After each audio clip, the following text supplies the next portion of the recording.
sujet du jour, donc principe de la société internationale, j'aurais pu le formuler un peu différemment. Le terme technique d'ailleurs c'est ethnarchie, mais en général on perd les trois quarts des gens, donc faut y aller mollo. Et j'ai mis internationaliste en séparant les deux mots, comme ça symbolise bien la chose.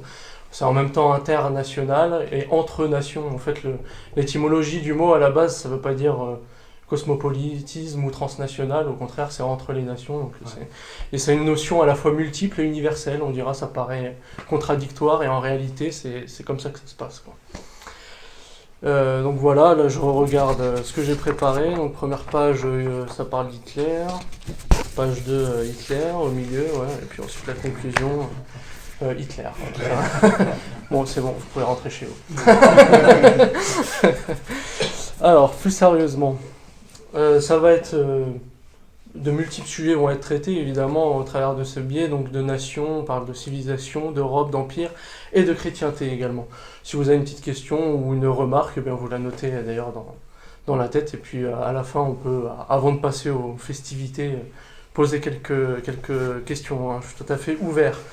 À propos de ce sujet, un correspondant m'avait amusé d'ailleurs, avec lequel j'échange, il est en Limousin, et il m'avait dit moi, que ce soit par catholicisme, par nationalisme, tout ça, non. Le mondialisme, non. Or, cette formule un peu ethnarchique, ce qui m'amuse, c'est que, enfin, ce qui m'amuse et ce qui est très vrai, c'est de pouvoir renvoyer dos à dos, finalement, des gens peut-être trop patriotards, qui se rendent même pas compte que ce qu'ils aiment, c'est le même état d'esprit qu'il y a chez les autres, même si c'est pas la même identité. C'est juste ça, la différence. Et d'un autre côté, où les cosmopolitistes patentés et tout ça. Ça sert à rien d'être anti-mondialiste primaire ou anti-nationaliste primaire, puisque finalement, ce sont comme des choses à articuler. Et je pense que finalement, c'est un peu de ça que je vais traiter durant une petite heure. Donc, quelques réflexions en introduction. Excusez-moi, ça va être assez dense, mais bon, je pense que je vais en traiter de manière un peu assez simple. Pour répondre d'abord à quelques objections, comme on fait souvent, c'est plus attractif, même si c'est mieux de présenter ce que l'on veut plutôt que ce que l'on dénonce. Souvent on dit que le mondialisme ou un peu le projet d'un empire universel c'est un travers tout récent ou quelque chose comme ça, alors qu'en fait ça fait partie de l'histoire de l'humanité comme des peuples. Je crois que l'Empire romain, qui est le premier qui nous est connu pour nous, c'était déjà le cas, hein. Ils se proclamaient empire universel à vocation mondiale, alors ils n'avaient peut-être pas les cartes à l'époque, donc ils disaient régner sur le monde, c'était surtout une bonne partie de l'Europe et le pourtour de la Méditerranée finalement, mais enfin le principe était là en fait. Même si c'était peut-être que les germes, et on voit bien que ça revient. Alors il y en a qui sont un peu plus fins d'ailleurs, ils diront oui, c'est pas nouveau, ou au contraire c'est multiséculaire, mais là il y a un peu la tendance complotiste, vous savez, de dire c'est satanique presque, comme si la volonté de l'unifier le monde est forcément un truc satanique, ou forcément un truc qui nierait les particularités, les nations et tout ça. Or, les nations composent le monde, en fait, c'est aussi bête que ça. Donc raté pour le coup, pour ces multiples accusations. Et le refus, après, relève surtout en fait, d'un mode de pensée très chauvin. Bon, il y a différents courants passés, mais qui perdurent, parce que forcément, ça laisse des traces, hein. Même dans les ruptures, il y a toujours une continuité. Ça va être un peu les gallicans, que sont souvent les légitimistes, par exemple. Même chez les maurrassiens, aussi, on a ce mode de pensée, donc l'Action française c'est encore actuel, même si ça a plus ou moins changé, hein. Ou encore même les jacobins, ce qui est encore, vous me direz, ça se perd un peu, ça va être chez les gaullistes peut-être, ou encore un qui est très connu, ça va être François Asselineau par exemple. Pour le coup, là, le jacobinisme à fond, que je surnomme cul-de-butoquet pour les intimes. Après, comme quoi, n'empêche, c'est assez fascinant, hein, de connaître tous les articles de loi à la virgule près. Mais enfin, ensuite pour dire derrière que c'est impossible d'en sortir puisque c'est prévu par la commission et que c'est un article. Non, si on est révolutionnaire et qu'on veut vraiment renverser la table, on la prend la table et on la renverse. Faut pas exagérer, donc il n'y a pas de choses mitigées, bref. D'ailleurs, ils voient dans l'Union Européenne actuelle un quatrième Reich, ce qui est très drôle. Bon, niveau racialisme, je pense que c'était pas trop le projet, mais pourquoi pas. Donc ensuite, il y a aussi autre argument de principe ou de faux principe, c'est carrément antinaturel pour eux finalement l'impérialisme, parce qu'il y a colonisation, parce qu'il y a ceci, cela, toute une série de paramètres qui leur déplaisent. Or, les partis s'élèvent au tout, c'est un principe de base. Vous me direz c'est thomiste, il reprend ça d'Aristote, hein. C'est de la vraie politique. Vous me direz d'un côté, il y a un principe d'ordre des générations, ce qui est plus proche de vous, en effet c'est plutôt la famille, la mairie, la région et ensuite la nation. Donc dans cet ordre-là, si on parle d'individu, c'est sûr que ce qui est plus proche, c'est ça. Mais la famille est ordonnée elle-même à la patrie. Et si on parle d'autorité, là c'est évidemment, la première chose qui vient, c'est évidemment l'État, qui est le principe d'autorité, qui unifie toute une cité. Donc ça dépend dans quel sens on en parle, mais en soi c'est l'État qui est premier dans l'administration d'une cité, c'est évident. Et d'ailleurs on dit, comme dans le langage ecclésiastique, que c'est une société parfaite, puisqu'il y a suffisamment de composantes pour se suffire à elle-même, ce que ça veut dire société parfaite. Une seule famille ne peut pas tout faire avec ses enfants, et elle ne peut pas être à la fois docteur, enseignant, agriculteur, enfin. Donc il est évident que la cité est une sorte d'assemblage de familles, qui à partir de là on peut commencer à faire quelque chose. Même le régionalisme séparatiste, il est assez insuffisant s'il se réduit qu'à une petite région. En général, une nation moderne, c'est un petit empire, et c'est parce qu'on a deux, trois régions, deux, trois régions du monde, si l'on veut, que on peut commencer à faire quelque chose. Il y a des productions qui diffèrent, etc. Quoi. Ça s'imbrique bien, sans vouloir insuffler évidemment un esprit mécanique, hein, c'est pas le but, mais ça fait partie de la chose.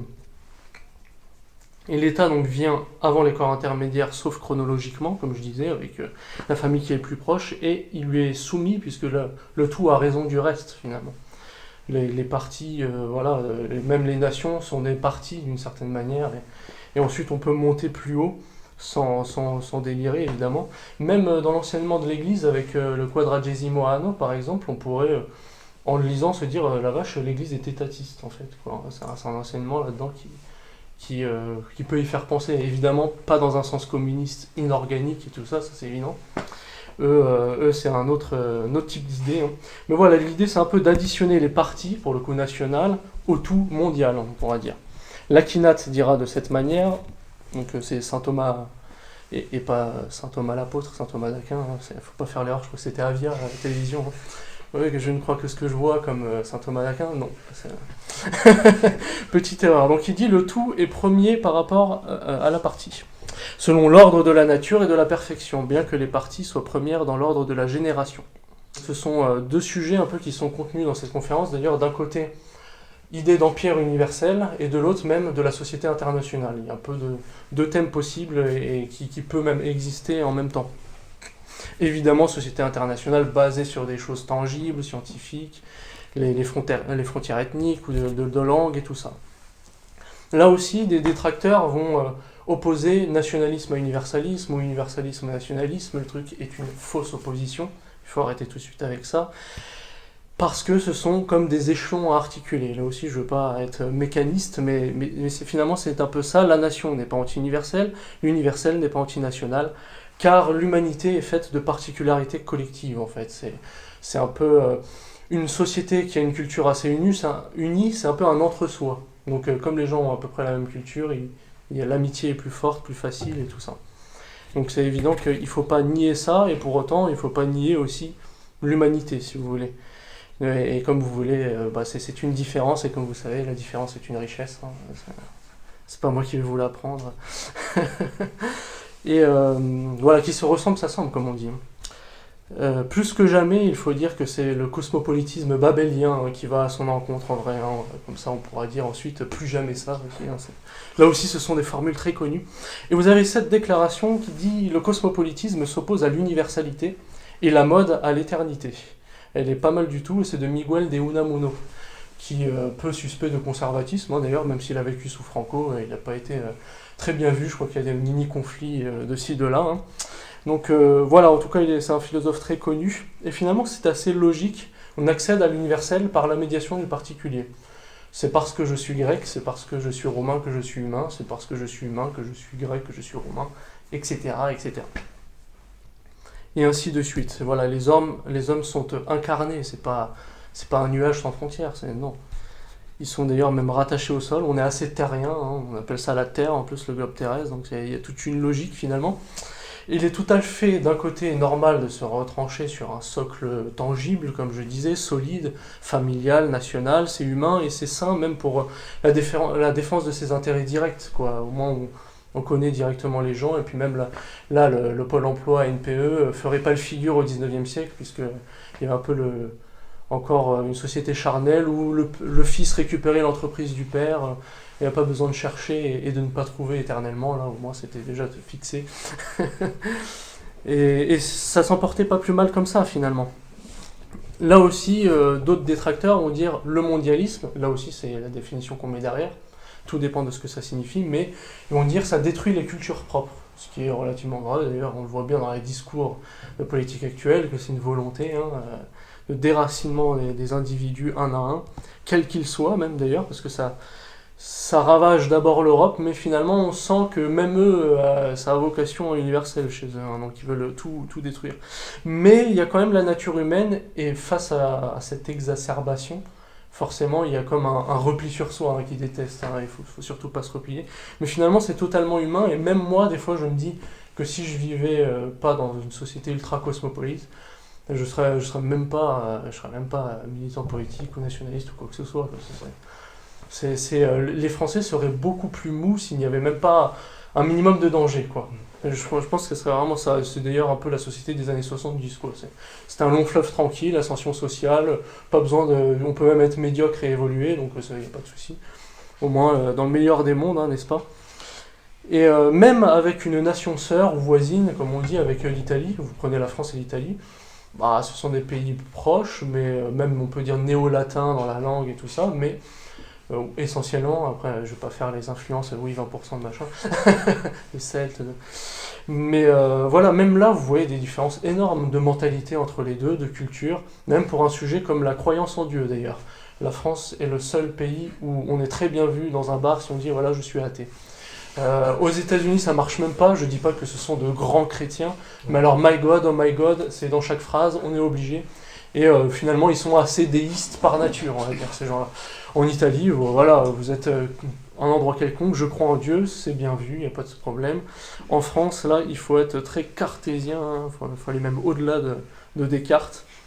Et c'est vraiment propre chez nous, quoi. Voilà, après, les accidents d'histoire, on pourra évoquer mille choses, hein, sans doute. Mais voilà, il y a aussi autres détracteurs de principe qui vont dire la nation d'abord, la nation isolée, ou la nation seule, il me semble que c'est la formule de Maurras, hein. Alors c'est très bien, ça existe dans la tête de Charles Maurras, mais dans la réalité c'est encore autre chose, parce qu'il y a toujours une sorte d'interdépendance entre les nations. Vous prenez une ère civilisationnelle, c'est toujours un peu relié, ne serait-ce que l'Europe de l'Ouest, quoi. Donc voilà, il se passe quelque chose dans un pays, les autres sont plus ou moins concernés, c'est évident. On ne peut pas dire nation isolée, qui même Salazar avait repris un peu cette idée.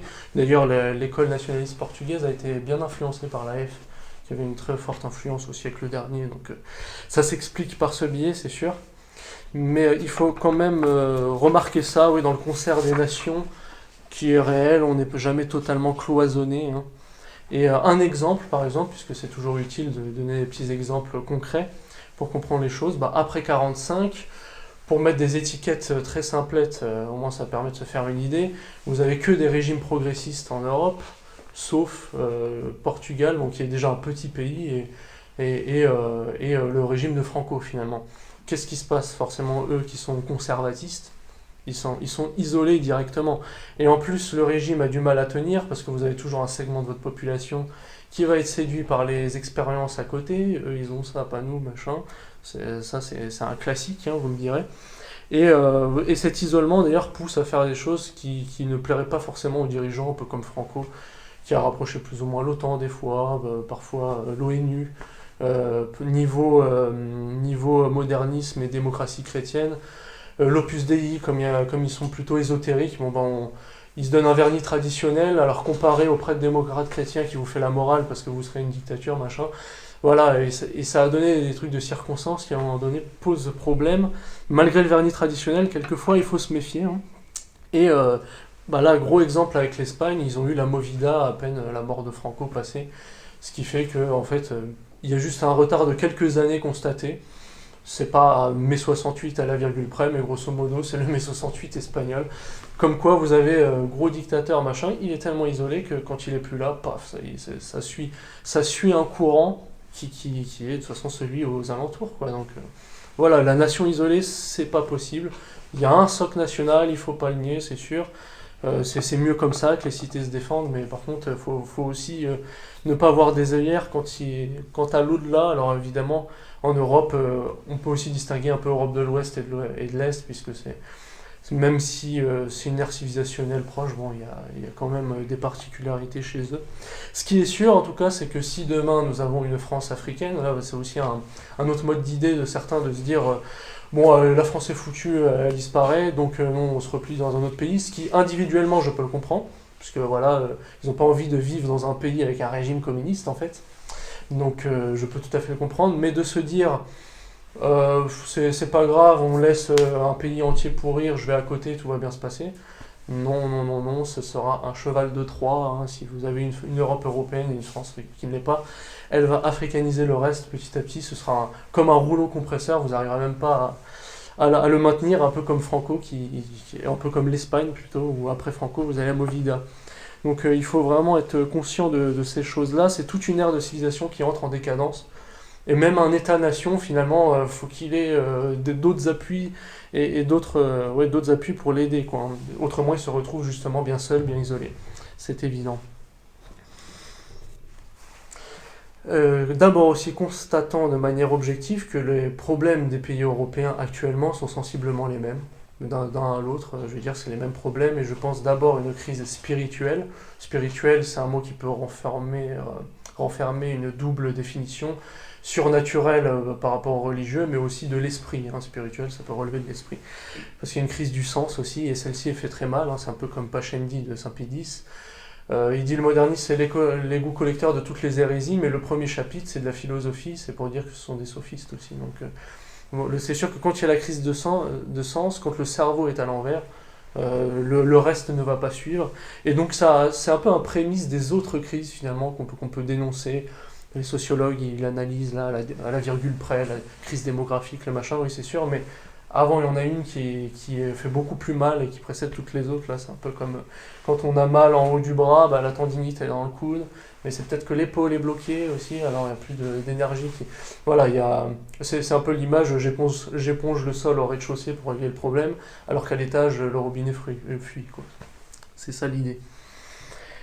Ensuite, voilà, dans l'idée de la partie et le tout, la patrie et le monde, la France seule et le globe terrestre, et bien évidemment, si vous regardez une carte, même un autiste paraplégique trouve la solution. C'est évident que le tout, c'est pas la France, et la partie, c'est pas le monde. C'est bien l'inverse. et voilà, il y a même pas d'opposition à cela. Mistral se disait à la fois fier provençal et français fier également. On pourrait même rajouter européen fier, tout cela. Je veux dire Saint-Brieuc, c'est pas une opposition de se dire je suis fier d'être l'un, pas l'autre. Enfin, voilà. Ça c'est sûr. Et voilà, pour le cloisonnement aussi un peu ethnique, voilà, il y avait la blague un peu de Pierre Desproges où il avait fait un spectacle corrosif, n'est-ce pas, sur les juifs. Il avait cité Ariel Dombal, qui s'était marié à l'époque avec Bernard-Henri Lévy, et qui avait déclaré dans la presse « Je ne me serais jamais marié avec lui s'il n'était pas juif ». Alors, quand même. Et Desproges, qui lui était limousin, et il passait ses vacances un peu comme moi. Bon, après je suis pas gauchiste comme lui, c'est sûr. Il disait bon, c'est vrai, moi qui suis limousin, jamais je me marierai avec une Bretonne, c'est impensable. Donc il y a de quoi s'amuser avec eux.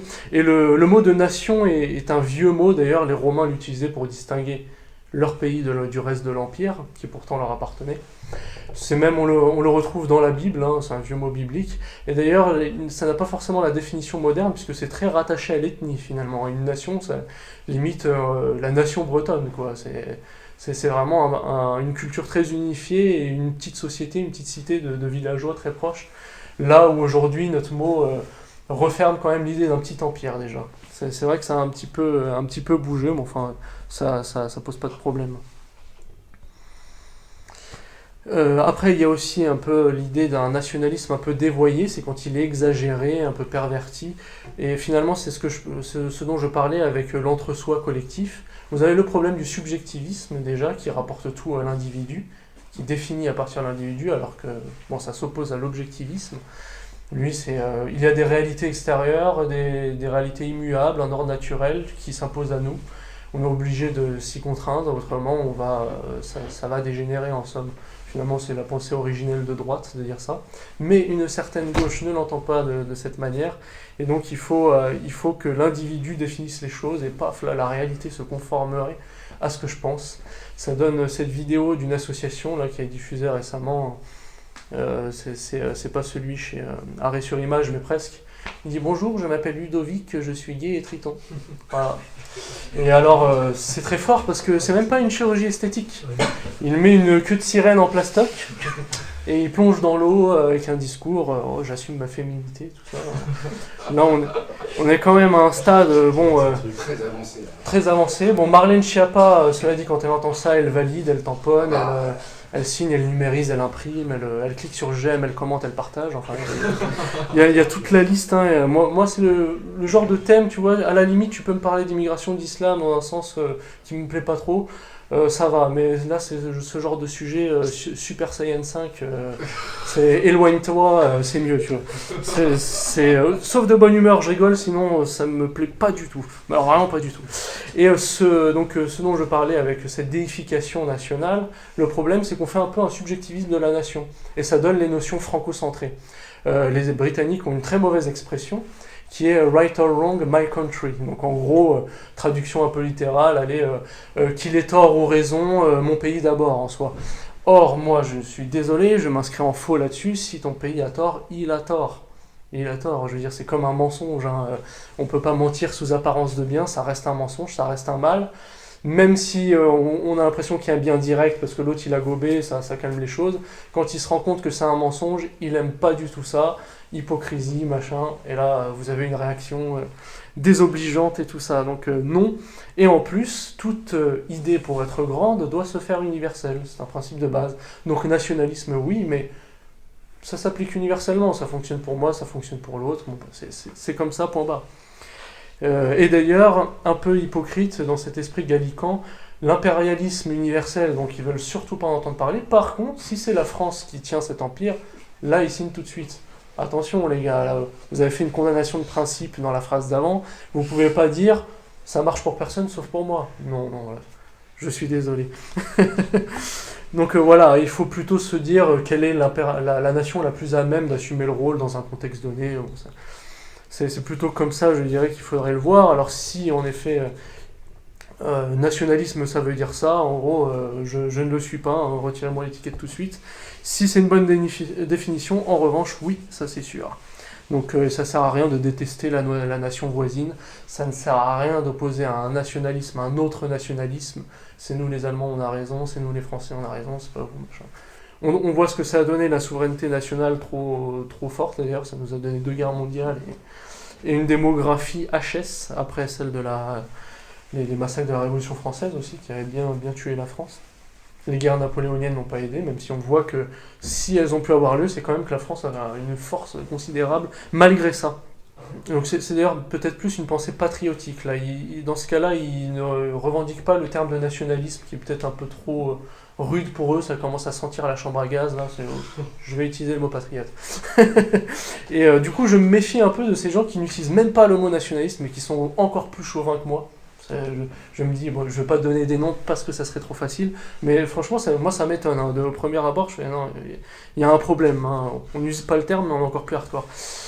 Et alors, pour donner quelques arguments historiques d'ailleurs de ce côté empire universel et des différentes articulations qu'il peut avoir, donc on a un bon exemple, je remonte encore à l'Empire romain, à l'Antiquité, Rome et la Grèce.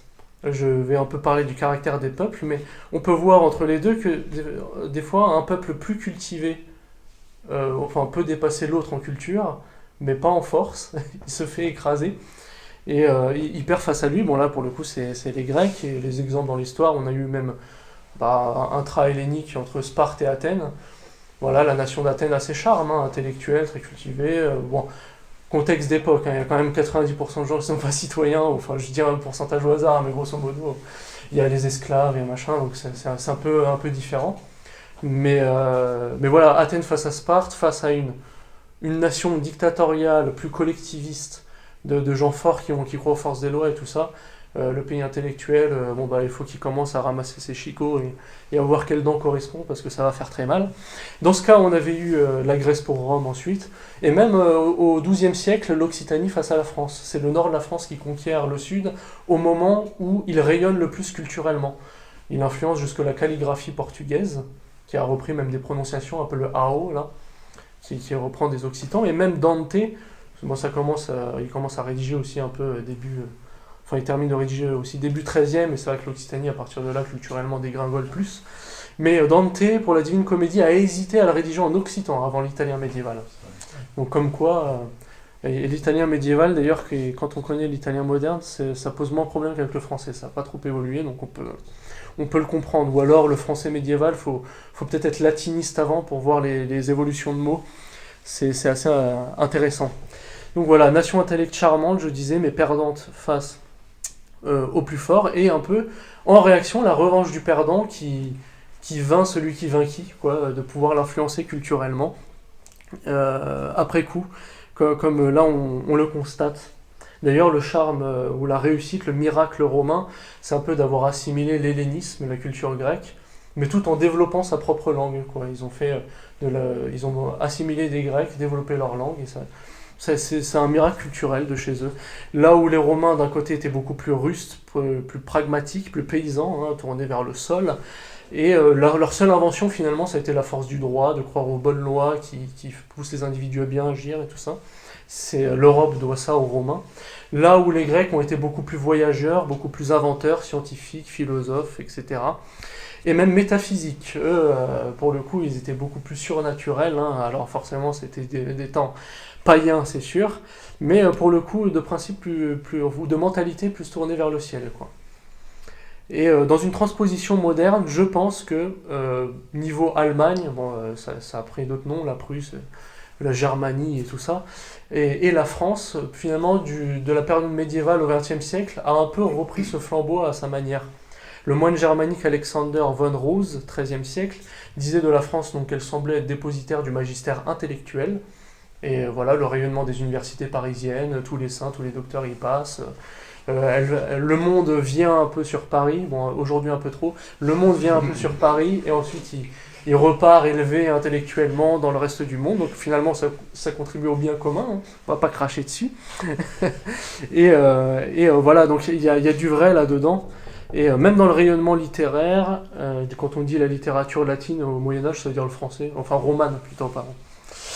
Et même dans les expériences fascistes du XXe siècle, on dit souvent, les Français qui ont voulu être fachos à ce moment-là, copier les Allemands, copier les Italiens, mais finalement les Italiens et les Allemands eux-mêmes se sont inspirés d'intellectuels français pour leur propre révolution nationale, donc Gobineau en Allemagne, et même les Italiens, même Mussolini, n'étaient pas méconnaissants de tout ce qui était Péguy, Barès, de Maistre ou que sais-je. Donc comme quoi, même là, on influençait bien.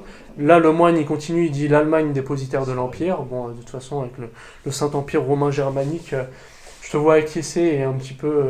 à la fin, n'hésite pas, bon, pas maintenant, mais à la fin, n'hésite pas à me mettre quelques remarques, surtout si tu as des petites oppositions, ça m'intéresse, l'ami. Donc voilà, après l'héritage Charlemagne, bien qu'on se dispute avec les Allemands, c'est nous. Les Français sont les premiers à sauter sur l'occasion. Il y a le cas un peu Aix-la-Chapelle, ça c'est sûr. Mais si on remonte à la personne de Charlemagne, c'est un Saxon, la langue d'oeil, il en a rien à foutre. Donc on peut rien à faire, pardon. J'avais la précédente conférence, j'étais un peu vulgaire, donc je vais essayer de me corriger un peu plus, là, corriger le tir. Donc, mais sinon, bon, grosso modo, non, le Saint-Empire romain germanique, c'est Othon, et finalement les dépositaires de l'Empire, c'est plutôt eux. Ils en ont eu 3 déjà, il y a même le 4e selon Asselineau qui est déjà à l'œuvre. Et le moine, bon je suis un peu long, excusez-moi, c'est même pas dans mes notes, je délire, je suis dans l'abstraction. Et il termine en disant l'Italie à la papauté. Donc un peu les peuples selon leur mentalité ont une vocation, voilà, ils apportent quelque chose. Chez eux d'ailleurs, il y a toujours eu un conflit avec la politique et finalement le pape un peu régnant sur les provinces. Il n'y a pas eu de nation en tant que telle durant le Moyen-Âge, c'était un peu différent, enfin dans un contexte un peu particulier. Et je pense que cette situation est conservée à nos jours entre France et Allemagne, bien que c'est sûr qu'on entre en décadence, il faut quand même que les peuples reviennent à eux-mêmes. Et même si on avait un bon gros sursaut récent, je pense que ça ferait très mal dans un sens, c'est que l'Europe à l'échelle mondiale a été déclassée, commence à l'être, ce qui fait que de renaître, Après, en soi, si on y croit vraiment, on y va. En 30 ans, on ne sait pas, hein, ça peut faire des miracles. Hein, le miracle allemand de 33 à 39, et machin. Et économique, évidemment, hein, pas en tout, sans doute. Mais voilà, comme quoi ça peut reprendre vite, mais c'est sûr, on a pris un sale coup. Maintenant, il est question un peu de nation européenne encore et de la structure de l'Union européenne, parce que ça, c'est une question qui se pose. À un moment donné, on va se dire, tu soutiens l'Union européenne, Florian, peut-être, c'est transnational et tout ça. Donc déjà, dans les termes européistes et occidentalistes, là aussi, quand on emploie le terme, il faut un peu définir, c'est polysémique, hein, on ne sait pas toujours ce que ça veut dire. Donc je pense pas que ça doit être perçu comme une offense, hein, si on me dit je suis européiste, il n'y a pas de souci. Quand bien même l'activité structurelle de l'Union européenne est détestable, parce que quand ils disent l'Europe, en fait c'est leur structure dont ils parlent, donc bon, il y a confusion dans les termes. Mais par extension, on peut dire la même chose de l'occidentalisme, c'est-à-dire que si c'est défendre singulièrement ces peuples blancs qui ont été transfigurés par le christianisme, leur civilisation en tant que telle, qui est la nôtre, hein, je parle à la troisième personne, j'en fais partie, ben là je signe tout de suite, un peu comme Sherpa, j'imprime, je numérise et tout ça, il n'y a pas de problème, je commande, je partage. Maintenant, si l'occidentalisme veut dire l'atlantisme de l'Union européenne, l'atlantisme américain, George Bush comme on disait tout à l'heure, ou Ronald Reagan, bon, c'est déjà un peu mieux, mais enfin bon, le terme de révolutionnaire conservateur était un peu exagéré. Voilà, là, ça ne va pas du tout. Donc l'occidentalisme, si c'est pro-sioniste et tout ça, non. Si c'est français, blanc, chrétien, pas de souci. Donc le principe d'une Union européenne en soi, bon, j'aurais dit pourquoi pas profiter de cet état de fait.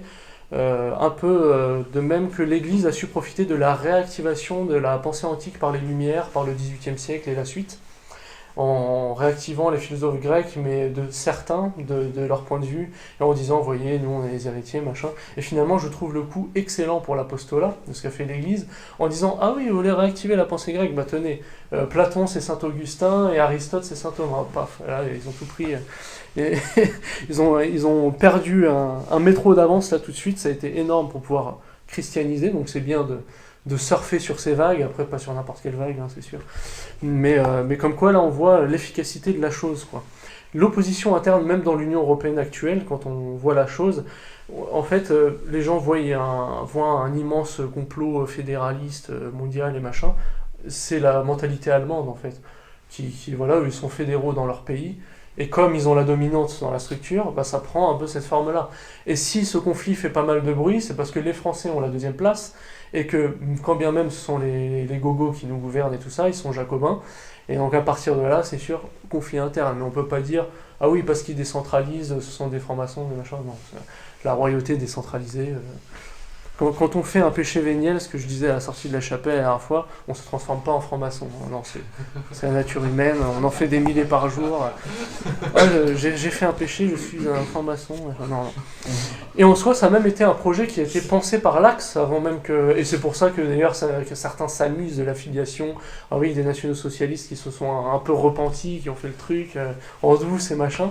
Ça n'aurait pas donné du tout la même chose à l'époque avec donc von Ribbentrop, j'en reparlerai, même Gabriele D'Annunzio en Italie, donc ils avaient tous... en France, je pense qu'on avait Abel Bonnard aussi, qui était complètement de ce principe-là. Voilà, donc ça aurait donné toute autre chose, et je sais que même la ligne nationaliste, dans tous ceux qui revendiquent le terme, traditionnellement, de manière classique, ils ont beaucoup de mal avec cet échelon-là, quoi. Alors que je pense qu'il n'y a pas mort d'homme, et c'est le problème, si on ne traite pas le sujet nous, d'autres le font, et du coup ça va être fait par la nouvelle droite, par exemple, qui a très certainement ses qualités, mais plutôt dans un sens païen, parfois en niant les existences nationales, voilà, genre... indo-européanité à 100% partout, paf, t'arrases l'Espagne, l'Allemagne, le truc, tout ça, ça n'existe plus. Non, quand même, il y a des socles communs, mais il y a aussi des particularités. Et si c'est pas la nouvelle droite, ça va être un peu des roïcos féodaux. Alors, comme les gens sont beaucoup amusés de mes dernières imitations, pourquoi pas recommencer. Moi, quand je vois ces gens du club du troisième âge, un peu bourgeois, très, très modérés dans la pensée, hein, ils sont royalistes, mais sauce Macron, quoi. Ça fait très peur. J'ai l'impression de voir arriver Casimir, hein, c'est le Gloubi-Boulga. Ils sont totalement puérils, les types. On dirait qu'ils sont adolescents dans la mentalité. Il leur manque plus que la croix catholique, mais en plastoc, quand même, achetée chez le Shintok, parce que quand même, ça fait plus vrai. Hein. Mais ça s'oppose aux lois fondamentales du royaume. Ça, c'est légitimiste insupportable. Une virgule politique, tu peux le parler de n'importe quel thème de philosophie grecque, le gars. Mais non, mais les légistes français au XIIIe siècle ont mis ça. Oh la vache. C'est dogmatique, ça marche en matière religieuse, les hommes fonctionnent comme ça, c'est sûr, mais en matière politique, où là l'espace est un peu plus large. Et non, vous pouvez pas. On peut avoir des préférences politiques, il y a dans des contextes des choses qui marchent mieux, mais après le truc c'est comme ça, à la virgule près, oula, c'est hérétique. Non, pas dans des matières naturelles. Voilà, je bois un verre d'eau, tu bois de l'eau gazeuse. Ah, je te condamne tout de suite. Au bûcher comme Calvin, non, c'est pas possible. C'est pas possible. Donc voilà, à expédier dans l'espace en position sommeil léthargique, comme ça pour ne plus en entendre parler. Et comme ça, on peut passer à la suite. Là, une fois qu'ils sont dans les bras de Morphée, pourquoi pas dans les bras d'Hitler. Donc l'État-nation indépassable aussi ne relève même pas de la saine raison. Je pense que depuis le début, je patauge un peu, mais j'ai donné les arguments quand même. Indépassable, non. Par rapport à la saine raison, et même la doctrine sociale de l'Église, je veux dire, c'est même pas dedans, ils peuvent même pas le légitimer à travers des appuis du genre. Et même les ecclésiastiques, quand ils parlaient de monarchie médiévale, enfin monarchie temporelle du temps médiéval, on se demande si le terme ne signifie pas empire universel, avec une nation est reconnue, ah oui, vous devez régner, enfin, il y a quand même quelque chose de naturel là-dedans, quand on a l'impression que l'empire romain n'est jamais mort et revient. Et pareil, vous me direz, pour l'ONU, le principe d'ONU, finalement, c'est pas catastrophique en soi.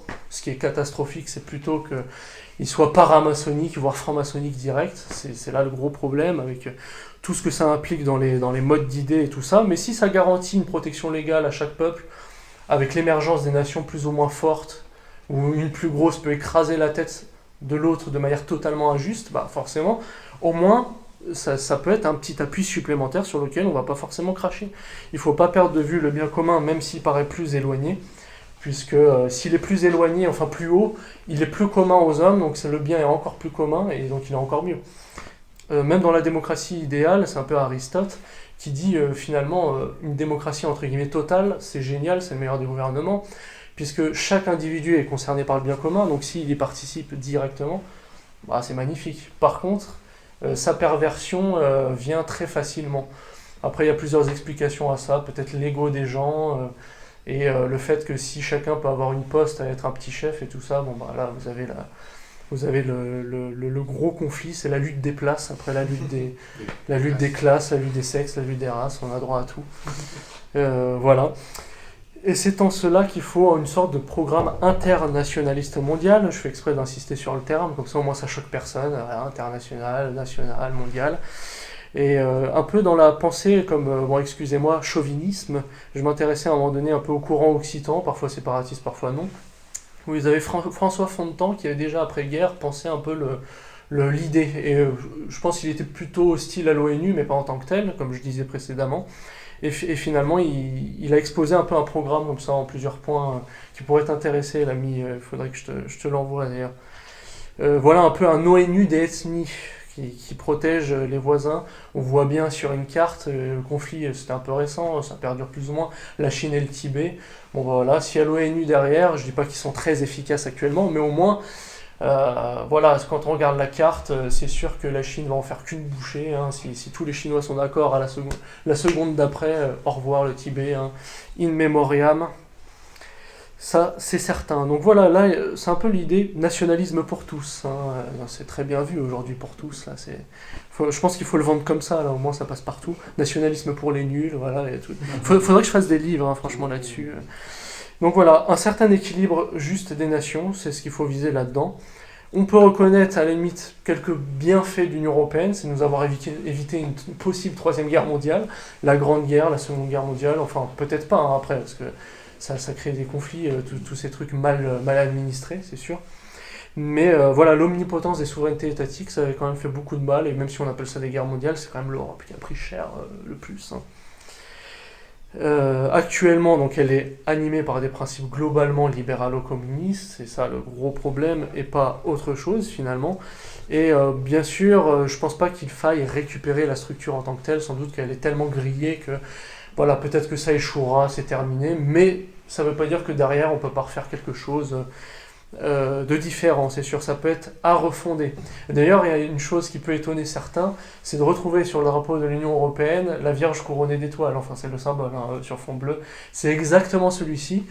Et en fait, ça peut être explicable, bon, il y a sans doute quelques thèses dessus, au pluriel, mais en fait, ce sont les démocrates chrétiens qui font partie des vainqueurs, ils étaient en bonne compagnie après 45, ces gens-là. Au milieu des marxistes, voilà, des gaullistes, des machins, des francs-maçons, ils sont avec tout le lot, et on a gagné, nous aussi. Alors ils ont été, ce qui a été terrible, la caution chrétienne pour le reste, ça fait très mal, alors que la 4e, la 5e République, elle proclame l'athéisme, elle proclame la laïcité, les nations n'ont plus de culte public à rendre à Dieu. Donc, démocrates chrétiens, que faites-vous là? Excusez-moi. Il va falloir changer d'endroit. Mais enfin, ils nous ont laissé un petit héritage comme ça, et qui en a inquiété certains. Parce que, selon certains, malgré qu'ils soient plus ou moins démocrates, l'esprit de Constantin est encore vivant, l'esprit de Charlemagne aussi. Donc ça réanime des mauvais fantômes. Et là, je vais vous citer, pour le coup, un protestant. C'était Gérald Fleury, son nom. L'esprit de Charlemagne est vivant en Europe, le titre. Dans la revue La Trompette, 30 mai 2017.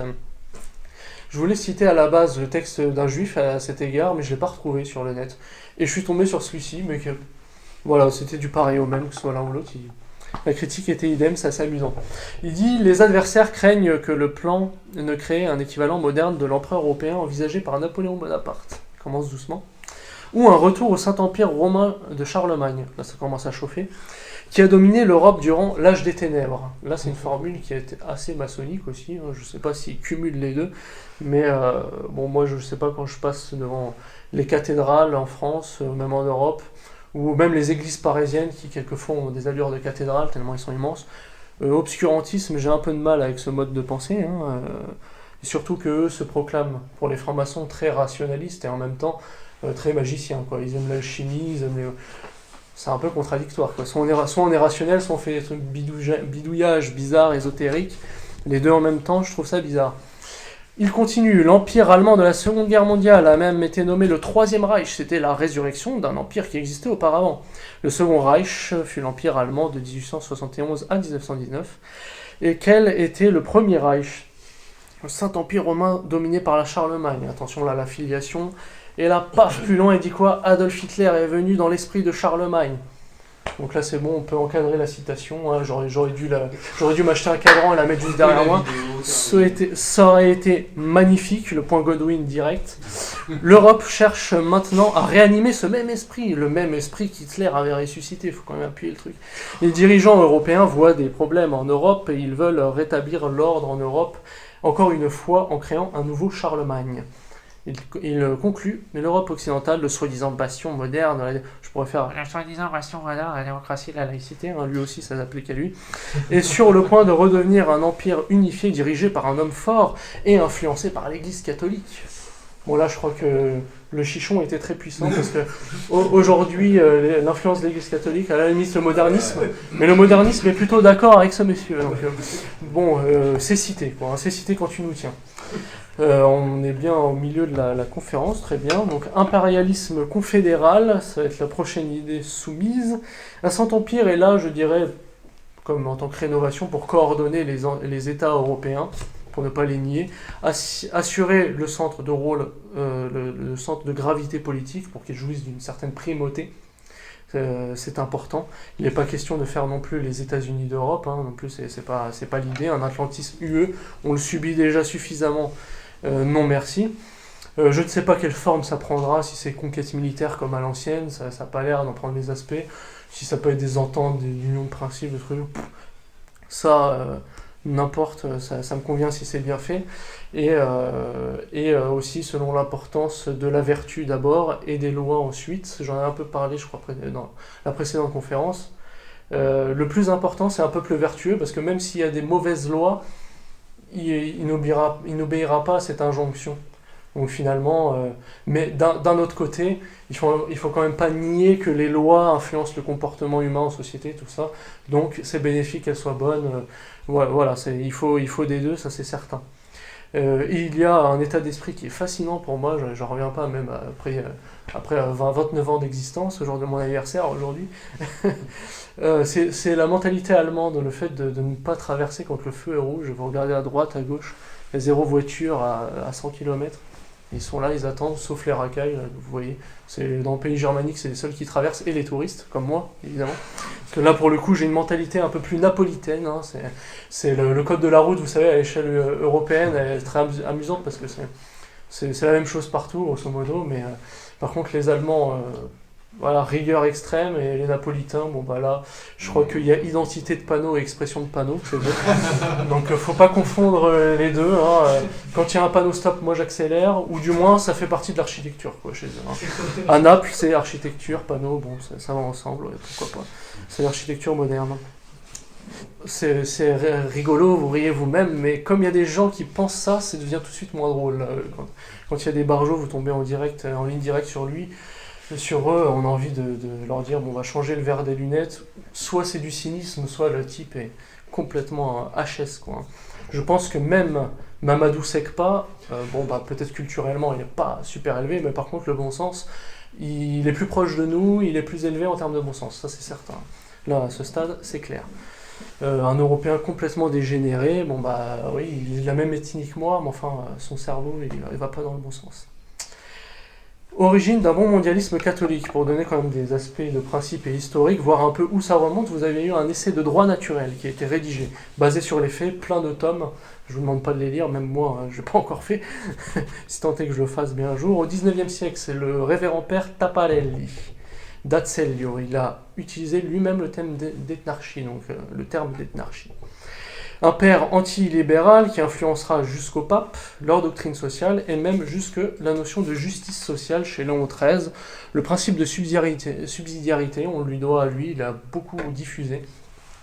On peut remarquer aussi par rapport au contexte que ce mode de pensée finalement a pu naître après la découverte inévitable du monde. Bon, je rajoute inévitable, mais c'est après la découverte du monde. Les Européens, les explorateurs, ont vu petit à petit l'Asie, l'Amérique, l'Afrique, voilà, les choses se sont constituées, il y a eu des principes nationaux, impériales, des colonisations, des décolonisations, et finalement, l'émergence de cette idée dans un tel contexte, finalement, est tout à fait compréhensible et logique.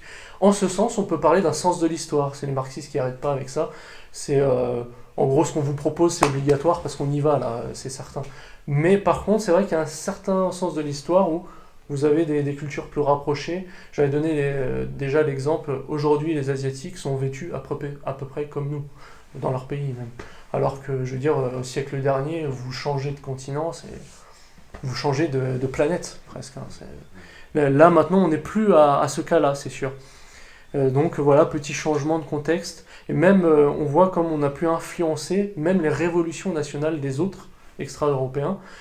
C'était un peu les mots de Louis XVI qui disait, bon il y a eu des décrets racialistes on pourrait dire aujourd'hui de Louis XVI, et même il disait par rapport à, comme il y avait déjà quelques colonies, le problème d'un Africain quand il est en France, il assimile un peu notre mode de pensée, il repart là-bas et il leur transmettent.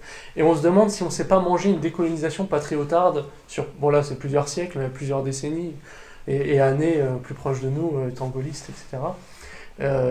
Par ce biais-là, quoi, finalement. Hein. Ils ont été influencés, ah oui, vous l'appliquez à vous, mais pourquoi pas à nous? Paf.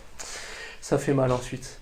Et du coup, il a fallu attendre cette époque moderne un peu pour que naisse cette théorie mondiale organique, il faut rajouter le terme, c'est-à-dire sans nier les nations, ayant pour but la paix et la justice, comme je disais. Et je pense pas que ça singe même le rôle du pape, c'est même pas le sujet, même de mordre sur son terrain.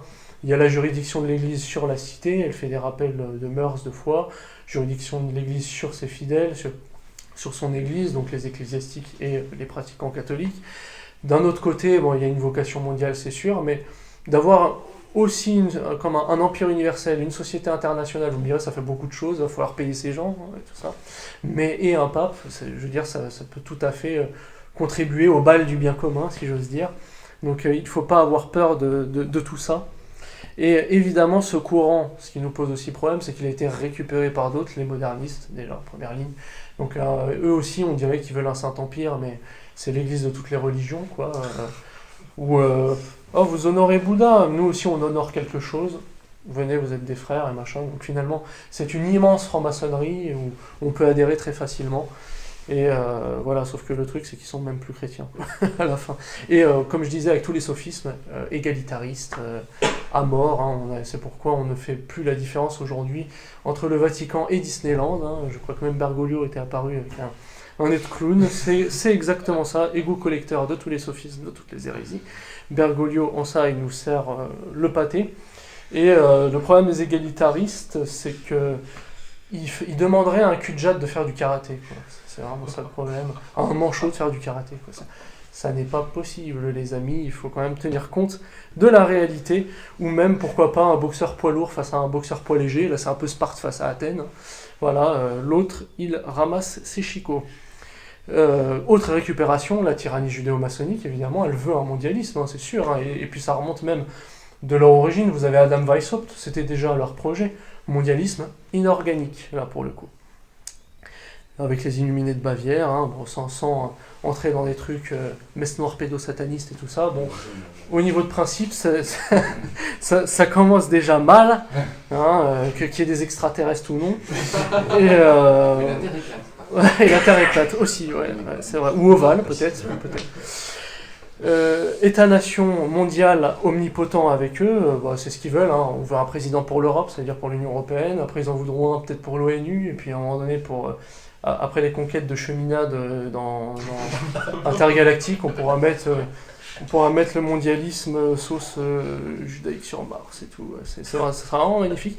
Dont le but a été annoncé par Vincent Payan, je pense que c'est énorme. C'est pour ça qu'il fallait un petit peu écarter le gars, parce qu'il disait tout. Il faut déraciner l'individu, quoi.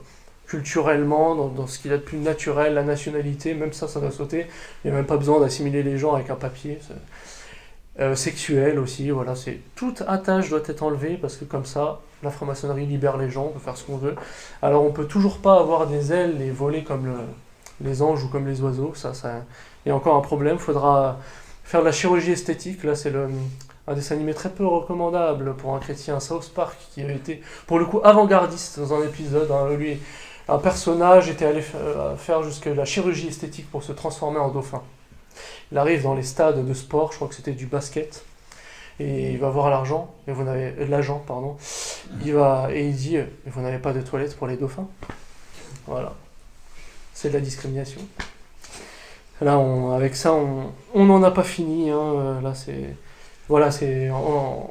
on étudie quand même qu'il y a science et vie et de la Terre, ça existait encore quand j'étais au collège à l'époque, chromosome X et chromosome Y. Un travelot, même s'il fait les bidouillages biologiques, son système se renouvelle de lui-même, et du coup, le X ou le XY est encore là. Donc il y a bien deux genres, il n'y en a pas 70. Hein. Voilà, et d'ailleurs, moi je suis un dauphin multipan, sexualité intergalactique.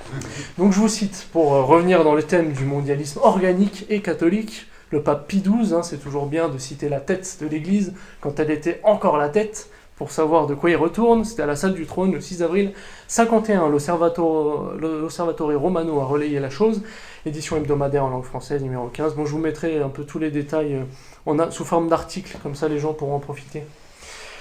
Devant les participants au congrès du mouvement universel pour une confédération mondiale. Donc il dit « Votre mouvement, messieurs, s'attache à réaliser une organisation politique efficace du monde. Rien n'est plus conforme à la doctrine traditionnelle de l'Église. » Les gallicans, là, sont sous calmant à cette heure-ci. Ni plus adapté à son enseignement sur la guerre légitime ou illégitime, surtout dans les conjonctures présentes. Il faut donc en venir à une organisation de cette nature quand ce ne serait que pour en finir avec une course aux armements où, depuis des dizaines d'années, les peuples se ruinent et s'épuisent en pure perte. Vous êtes d'avis que, pour être efficace, l'organisation politique mondiale doit être de forme fédéraliste. Voilà, là c'est sûr, il y a un complot. Pie XII soutient le complot allemand du fédéralisme mondial. Je pense qu'il est influencé par la synagogue. Je déconne, je blague.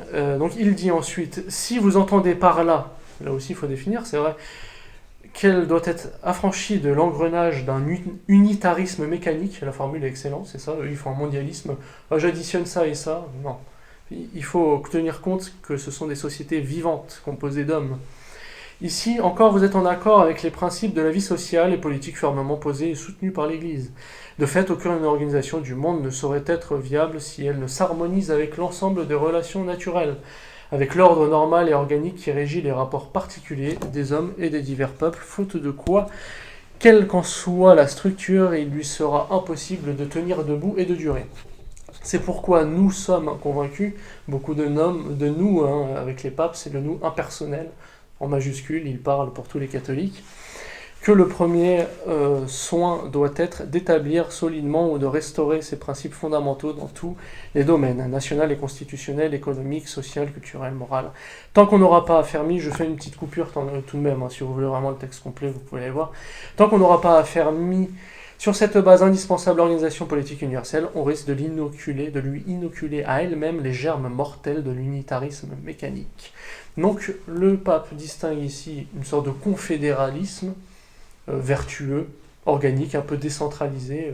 Vous savez, le fédéralisme, on dit qu'il décentralise, mais c'est parce que l'État est fort, sûr de lui-même et dominateur, pour en citer certains, qu'il se permet la décentralisation. Et comme on dit, la subsidiarité, c'est œuvre de justice de le faire tant que c'est bien de le faire. Si la population est réactive et que ça marche, bon bah voilà. Le Saint-Empire, c'est lui qui dirige, mais en même temps, pour ne pas détruire l'identité des nations, il faut qu'il y ait une certaine souveraineté qui lui est octroyée pour qu'il y ait une identité avec. Si vous mettez les mêmes médias pour tout le monde, les mêmes influences culturelles et tout ça, il n'y a plus d'humanité diversifiée, il y a un monde aseptisé, ça c'est certain. Donc et c'est la voie actuellement prise par le mondialisme actuel, ça c'est sûr. Peut-être une certaine cécité aussi vis-à-vis de ce mouvement, je ne sais pas, qui composé de traîtres à l'époque. Bon, c'était peut-être plus compliqué de s'en rendre compte à ce moment-là. Dans République française, d'ailleurs, on comprend bien que la France est un adjectif seulement de la République. Donc il y a la République mondiale, et la France, comme n'importe quel pays au monde, c'est un petit coin de terre, un petit bout de terre, comme ça, faut le racheter, un peu comme la Grèce avec Goldman Sachs, il y a un petit paquet d'années. Et d'ailleurs, même le terme de gouvernement, ils ne l'utilisent plus, ils disent gouvernance. C'est tellement vague, on a l'impression de dominer des vagues quelconques. Non, gouvernement, là c'est beaucoup plus charnel, là aussi. Et je pense que là, il faut vraiment être dans cette lignée de l'enseignement du pape Pie XII pour ne pas avoir un métro de retard sur nos ennemis, et surtout pour le bien commun. Ensuite, pour faire une petite transition, un peu comme la dernière conférence, c'est ma petite marque de fabrique, fascisme clérical. Quelqu'un m'a reproché un peu la formule, parce que ce sont les historiens italiens, même les anglo-saxons, qui l'utilisent. C'est un peu les catholiques qui ont choisi un peu de soutenir ces régimes nationalistes du XXe siècle, malgré quelques mises en garde du Saint-Siège, en fait.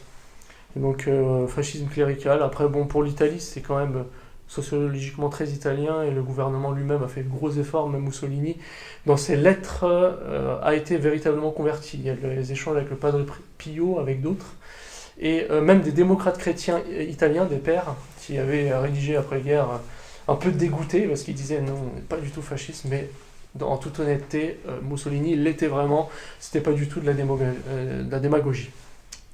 Donc concernant l'ethnarchie, déjà, vous avez donc ces catholiques qui avaient soutenu ce type de régime. Vous avez l'exemple d'un Hongrois, le Ferenc Szálasi. Désolé, je ne connais pas la langue, je prononce très mal sans doute. Chef des Croix fléchées, donc c'est une sorte de Codreanu hongrois, sauf que lui est resté catholique. Et il avait une expression, il disait le co-nationalisme. Je trouve ça pas mal, on pourrait presque le reprendre. Comme ça, au moins, il y a nationalisme, un autre mot, on se dit, coexistence nationaliste, coexiste. Un peu comme les trucs mondialistes. Il le défendit jusque dans son interrogatoire après-guerre, puisque évidemment il a dû... et ça a poussé à une exécution par pendaison. Il avait demandé dans ses dernières volontés d'embrasser la croix de notre Seigneur Jésus-Christ tout de même. L'opposition aussi à l'œuvre de Coudenhove-Kalergi, donc là, mondialisme sauce maçonnique, se trouvait à l'époque chez un prince autrichien, comme quoi la bête immonde n'est pas loin, une fois de plus, dans ses oppositions de principe, si vous voulez, et il s'appelle Karl Anton Rohan. Pendant un temps, il a été compagnon de route de la NSDAP, et il a réfléchi sur ce principe-là d'émergence d'un ordre international, dans un cadre européen, pour le coup, en l'occurrence. Et du coup, il est aussi intéressant à étudier, même que Engelbert Dollfuss, qui est un peu le pétain à l'autrichienne. Pour le coup, il y a un texte, Il regime fascista, de lui si vous voulez. Au début j'avais mis la citation, mais je me dis je vais pas alourdir le truc. Donc voilà, si ça vous intéresse, un prince germanique qui fut catholique, fédéraliste, européiste et national-socialiste, donc finalement je crois qu'il coche toutes les cases là, pour se faire aimer de certains et détester de beaucoup d'autres. Donc pour une confédération européenne et mondiale, source historique, vous avez eu la constitution du coup de la communauté européenne, je crois que ça prenait ou constitution européenne déjà à l'époque, portée par von Ribbentrop dans le Reich, 21 mars 1943, et d'abord soutenue par Adolf Hitler en ces termes, je cite, « L'objectif de notre lutte doit être la création d'une Europe unifiée », en soutenant ce plan donc d'un troisième Reich, d'un côté un peu pan-germaniste pour eux-mêmes, mais qui finalement va aussi conquérir le reste. D'ailleurs, ça ne s'oppose pas forcément en soi, hein, d'un moment donné, de vouloir un espace germanique, mais aussi conquérir au-delà, sans vouloir germaniser pour autant les autres. C'est même pas le but, et j'ai un petit texte là-dessus qui est intéressant. Mais en effet, Hitler a abandonné 2 mois plus tard le projet, je pense, à cause du contexte de guerre et tout ça, donc ça n'a pas pu tenir. Mais ça n'a pas empêché l'idée d'un nouvel ordre européen finalement d'émerger là-dessus, de se diffuser, et logiquement même à vocation mondiale, hein. Même voilà, Robert Brasillac, qu'on a chez nous, qui pensait comme ça, je veux dire. Donc composée d'une organisation planifiée des régions attachées au Reich, ça aussi c'était pareil, les Occitans que j'avais étudiés, même les mouvements bretons, alsaciens, lorrains et tout ça, avaient à la fois soutenu Vichy pour ça, et le Troisième Reich, parce qu'ils voulaient refonder un peu les provinces charnelles avec les justes frontières telles qu'elles devraient être, et non pas celles tracées par la République. Vous savez qu'il y a eu beaucoup de soucis, y compris chez nous, mais même pour les colonisations africaines, où c'est les frontières selon les intérêts des aristos locaux, vite fait à l'arrache, paf, on coupe une tribu en deux. Non, ça, au contraire, les frontières auraient dû le faire de manière tribale ou nationale, si vous préférez. Voilà, ça m'avait amusé, d'ailleurs, c'est Jacques Pancardassac, si vous retrouvez la citation, pour le coup moins positive, hein, il reprochait à Hitler de vouloir un nouvel ordre mondial hitlérien en ce sens, parce qu'il est un peu plus maurassien, vous savez. Si vous le retrouvez, je crois que c'était dans l'édition du Fuseau que j'avais lu, et depuis, le passage m'échappe, j'arrive pas à le revoir, c'est dingue.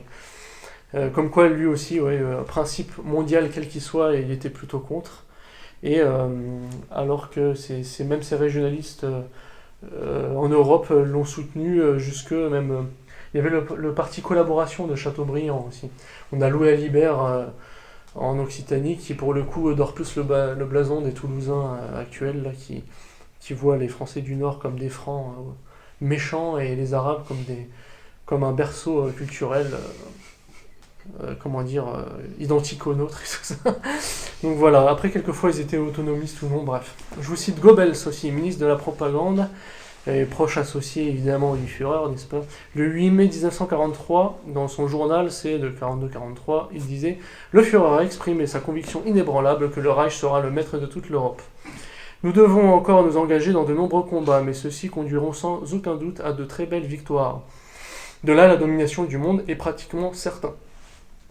Celui qui domine l'Europe assumera ainsi le commandement du monde. » Comme je disais, avec notre déclassement, c'est peut-être un peu moins vrai aujourd'hui. Mais d'ailleurs, on peut remercier les gaullistes pour ça. Ils ont beaucoup fait là, pour nous déclasser, c'est excellent. Et même niveau immigration, où j'avais trouvé la formule de Jean-Claude Rollinat pas mal. Là, il a fait un livre bombe démographique, de dire les Africains, c'est un peu la croix des Blancs. On ne s'occupe pas d'eux, ils remontent chez nous, donc quelque part on est presque obligé de s'occuper d'eux pour les fixer sur leur sol. Il y a un peu de ça, des fois on se demande. Quoi. Ça vaut son pesant de cacahuètes, mais voilà, on est passé le monde chez soi, nous les Européens, chez soi dans le monde, à le monde chez soi. Voilà, c'est top. Et la France dans tout ça, vous me direz, là il y a la critique de base, mais on aurait parlé allemand avec la Seconde Guerre mondiale et machin. À l'heure où aujourd'hui nous devenons africains, les types s'inquiètent il y a 70 ans, peut-être qu'on aurait parlé allemand. Donc il va falloir un peu les démystifier, ces gens-là. Et pour ça, je vais vous citer Friedrich Greim, qui est un docteur, Hitler et la France, c'est aux éditions de Renoir. Là. Ça avait été rédigé en septembre 1938, donc comme quoi le régime existait depuis 5 ans, il n'y avait même pas encore la guerre mondiale. Nous avons vu en effet réaliser en Allemagne quelque chose de nouveau, une nouvelle forme du nationalisme, ou plutôt du patriotisme, on lui préfère le terme, moi c'est comme ça. Et cette nouvelle forme de nationalisme n'est pas incompatible avec l'idée de la paix et de la coopération européenne. Au contraire, nous croyons que la nouvelle conception que le national-socialisme se fait du peuple et de l'État constitue une garantie pour la paix, parce qu'elle s'incline devant la volonté de faire avec des populations qui n'ont pas le désir de faire partie de la patrie allemande. Le national-socialisme refuse donc par principe de germaniser qui que ce soit. Donc là, Jean Gaulliste, faut qu'il prolonge sa sieste. Le national-socialisme refuse de s'immiscer dans la vie intérieure des autres peuples. D'ailleurs, ils étaient tellement racialistes qu'on ne voit pas pourquoi ils seraient allés influencer le reste. Ils voulaient plutôt rester comme ils étaient, quoi. S'immiscer dans la vie intérieure des peuples, telle une forme nouvelle du nationalisme conscient de la responsabilité devant la famille européenne. On pourrait dire d'un côté la famille et les familles. N'est-elle pas une solution du problème international conciliant l'idéal du patriotisme national avec l'idée de la patrie européenne, entre guillemets, et même de la patrie humaine? Vous voyez, UE, ONU, c'est de la daube, mais en soi, patrie nationale, continentale, mondiale, pourquoi pas, hein. On peut rêver, enfin rêver tout en étant réaliste. Nous en avons la conviction, le Führer l'a affirmé devant le Reichstag. Le rapprochement franco-allemand n'est pas une question de régime, c'est une question qui doit être résolue de peuple à peuple. Hitler l'a reconnu, il a compris sa mission européenne, ses manifestations de paix en sont la preuve, que le public français les entende et que le terrain soit ainsi préparé pour la paix qui est nécessaire au peuple d'Europe. Même ça peut étonner certains, Benito Mussolini, le suprafasciste belliqueux, proposait de multiples alliances avec le Front populaire pour pouvoir avoir la France comme appui. Qui a refusé entre les deux? Le Front populaire, qui est le plus autiste des deux dans ces cas-là, le plus belliqueux, comme ils disent, voilà, pas d'alliance avec les chauffats. Voilà, ce sont eux. Je vais citer d'ailleurs, puisqu'il m'avait envoyé un courriel assez récemment, c'est David Wesser, il est proche rivarolien aux Écrits de Paris, là c'est le bouquin un peu plus doctrinal. Il regrette de ne pas pouvoir être parmi nous, d'ailleurs il aurait pu être, comme quoi c'est un peu une occasion de voir aussi des gens du milieu, ces conférences, ces pratiques. Il dit dans cette expérience, pour le coup le national-socialisme, il dit il faut voir ici simplement le peuple le plus accompli du XXe siècle. Le plus cultivé et de loin, les gens ont du mal à s'en rendre compte, le plus scientifique, le plus civilisé, le plus organique, le plus moderne et le plus traditionnel en même temps, qui lutte pour sa survie et son existence seul contre le monde entier. Il faut garder à l'esprit que la vraie Europe ne pourra qu'être allemande, parce que nous croyons aux hiérarchies entre les peuples, races et cultures. L'Europe a un cadre naturel qui s'appelle le Saint-Empire romain germanique, 962-1806, ou mieux encore l'Europe franco-carolingienne, 800-843. Il avait déclaré la chose comme ça. Et on pourrait ajouter que la grandeur de l'Allemagne, c'est aussi la grandeur du christianisme dans ces contrées. Eux qui étaient un peuple qui, vu barbare par les Romains d'abord, et qui de ce temps réchignait au travail, tous les mots de langue germanique symbolisant le travail à l'époque, c'était vu comme quelque chose de mauvais, d'ordre de l'esclave, limite. Alors qu'aujourd'hui, on leur reconnaît encore la chose, ce sont les plus disciplinés, les plus organisés, jusque dans le monde économique de l'entreprise. Et c'est un peu comme ça qu'ils ont pris une première place, si l'on veut, d'ordre politique. Et en récupérant finalement le principe impérial romain. L'effondrement de Rome a eu lieu, il a été récupéré par les Germains, finalement, ils ont repris le principe. Ils ont actualisé la chose, quoi. Et de cette manière-là, on peut dire l'Empire romain n'est jamais mort, quoi. C'est dans le jeu Age of Empires 2 sur PC. Comme il a été refait en HD, j'y joue un peu de temps en temps, mea culpa. Comme au basket, je lève la main, j'ai fait une faute. Mais ils emploient la formule l'Empire romain n'est jamais mort, il renaît sous d'autres aspects, c'est excellent. Ça a été écrit par un historien, c'est pas possible. Je vous lis un petit extrait de Albert Maria, un révérend père encore, qui fait une apologie du christianisme du point de vue des mœurs et de la civilisation. Ça remonte à 1884, donc à propos de l'Allemagne, de l'Église et de l'Empire. Grosse citation, celle-ci, il faudrait que je la relis, je la reprenne. Là, c'est vraiment deux petits passages. Établir un empire comprenant le monde chrétien tout entier. Lui donner dans la puissance allemande qui surgissait à l'horizon une solide base nationale. En faire par une union étroite avec Rome, le centre du christianisme, et une puissance embrassant toutes les nations, fut la première tâche que l'Église entreprit. Il n'y avait que ceux qui étaient éloignés de la pensée d'une monarchie chrétienne universelle, c'est-à-dire de l'unité indivisible entre l'Église et le pouvoir civil, entre la nature et la surnature, qui fussent aussi hostiles à l'idée du Saint-Empire romain germanique. Ils sont encore légion de nos jours. Et même Juan Vázquez de Mella, je l'avais cité dans la précédente conférence, c'est un Espagnol, et pourtant, ça ne l'empêchait pas à l'époque de soutenir, c'était durant la Première Guerre mondiale, la Grande Guerre, le Kaiser allemand, justement par ce principe de Saint-Empire, si vous voulez, ou on peut aussi dire la révolution conservatrice. Après il y a le sens étroit, c'est l'entre-deux-guerres allemand, grosso modo, tandis qu'au sens plus large, vous avez des penseurs français, hispaniques et autres. Donc voilà, là aussi intra-germanisme et impérialisme européen et universalisme ne s'opposent en rien si c'est mesurant toute chose, comme dit l'Église. Donc il y a une critique aussi, sans doute, je ne veux pas donner l'impression de dorer le blason du national-socialisme, c'est le paradis sur terre, il n'y a rien qui va pas à l'endroit. Non, c'est sûr, même à l'époque, avec les femmes qui devenaient de plus en plus salariées, par exemple, on lui appliquait le modèle un peu paramilitaire aussi, même en Italie ça se faisait. Finalement, ça n'est pas dans leur nature directe, même si, c'est aussi des êtres humains, n'est-ce pas? Donc un peu comme les hommes, elles peuvent faire, même si c'est peut-être moins efficace dans ce cas-là. Et du coup, ça avait donné l'idée à certaines qui,